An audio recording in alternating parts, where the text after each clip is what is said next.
नमस्कार, भारत लाइव देख रहे हैं आप। लोक जनशक्ति पार्टी रामविलास के राष्ट्रीय अध्यक्ष चिराग पासवान ने भारतीय जनता पार्टी के लिए बिहार में उपचुनाव में प्रचार प्रसार किया। वही बात चल रही है कि चिराग पासवान एनडीए गठबंधन में शामिल हो चुके हैं, लेकिन पशुपति पारस को लेकर जो खबरें हैं वो काफ़ी तेज हैं। दरअसल पशुपति पारस जिस हिसाब से अपनी रणनीति और राजनीति को कर रहे हैं, कहीं ना कहीं अब पशुपति पारस बैकफुट पर जाते हुए नजर आ रहे हैं। दरअसल खबर यह है कि पशुपति पारस के जो सांसद हैं वो भी अब उनके हाथ से निकलते हुए दिखाई दे रहे हैं। इसके पहले चर्चा थी कि पशुपति पारस के सांसदों में से 3 सांसद जदयू के संपर्क में हैं।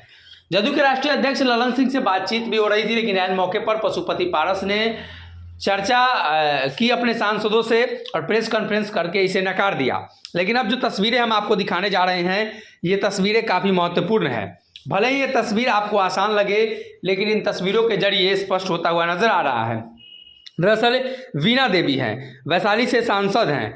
वीणा देवी की तस्वीरें अगर आप देखेंगे और ट्विटर पर ये कवर पिक्चर को देखेंगे तो इसमें ऊपर में बंगला छाप है, चिराग पासवान है, रामविलास पासवान है, नरेंद्र मोदी है और उसके बगल में नीतीश कुमार है। सबका साथ, सबका विकास, सबका विश्वास, और ये नारा है।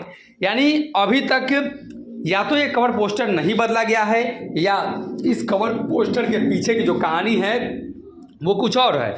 ऐसा नहीं है कि ये जो ट्विटर है इनका एक्टिव नहीं है, हर रोज इस पर ट्वीट्स किए जा रहे हैं। लेकिन वीणा देवी के बारे में आपको बता दें कि जनता दल यूनाइटेड के एमएलसी इनके पति हैं और जदयू से इनका पुराना नाता भी रहा है।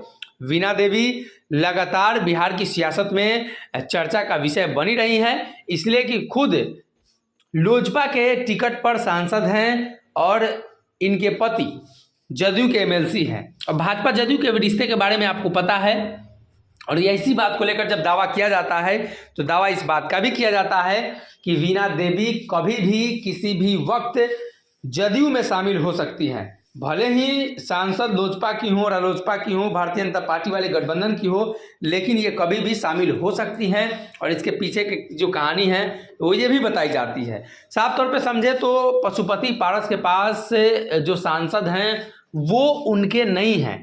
कभी भी किसी भी परिस्थिति वश वो जा सकते हैं, चाहे महबूब अली कैसर हो या महबूब अली कैसर के जो पुत्र हैं वो राष्ट्रीय जनता दल से विधायक हैं। यानी एक सांसद का परिवार का सदस्य राजद से विधायक और दूसरे सांसद के परिवार के सदस्य जदयू से एमएलसी। और बात की जाए तो चंदन सिंह मोदी के पक्ष में लगातार बयान देते रहे हैं, तो उनका झुकाव भाजपा की तरफ है। यानी इस बात में कहीं ये कहने में गुरेज नहीं है कि पशुपति पारस के पास जो अपने सांसद हैं वो उनके हैं। कभी भी किसी भी वक्त पशुपति पारस के सांसद उनको छोड़कर जा सकते हैं।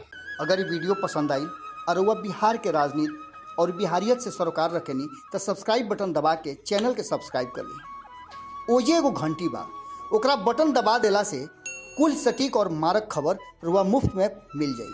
अगर रुआ पत्रकारिता के हमनी के नया प्रयोग में सहयोग कर चाहतानी तो ज्वाइन बटन दबा दी।